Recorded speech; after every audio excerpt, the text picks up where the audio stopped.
Hello everyone, আজকে আমি review করব প্লাস কম্পেয়ার করব ডাবর গ্লোবারি প্রিমিয়াম রোজ ওয়াটার আর ডাবর গ্লোবারি ফেস ক্লিনজারের ভিতর। তো ফার্স্ট আমি রিভিউ করছি ডাবর গ্লোবারি ফেস ক্লিনজারের। এটা এরকম প্লাস্টিক বোতলে আসে, উপরে হোয়াইট কালারের ক্যাপটাকে। এটা কিন্তু 3-in-1 ক্লিনজার ময়শ্চারাইজার, স্কিনকে এটা রিফ্রেশ করে। এটা কিন্তু টোনার নয়, এটা অ্যাজ এ ক্লিনজার বলতে পারো, মেকআপ রিমুভার।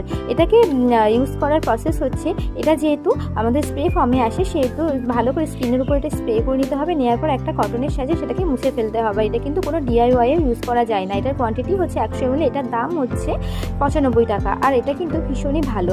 এরপর আমি রিভিউ করছি ডাবর গ্লোবারি প্রিমিয়াম রোজ ওয়াটার। এটা কিন্তু একটা প্লাস্টিক বোতলে আসে, উপরে পিঙ্ক কালারের ক্যাপ থাকে। এটাকে ভালো করে হাতের উপর নিয়ে কিংবা কটন প্যাডে নিয়ে মুখে ড্যাব করে লাগিয়ে নিতে হয়। এটা কিন্তু স্কিনে অ্যাবজর্ব হলে কোনো ক্ষতি না। এটা কিন্তু যে কোনো DIYও আমরা ইউজ করতে পারি, যেহেতু এটা প্যারাবিন ফ্রি আর অয়েল স্কিন টাইপের জন্য, সেটা আমরা এটাকে ইউজ করতে পারি।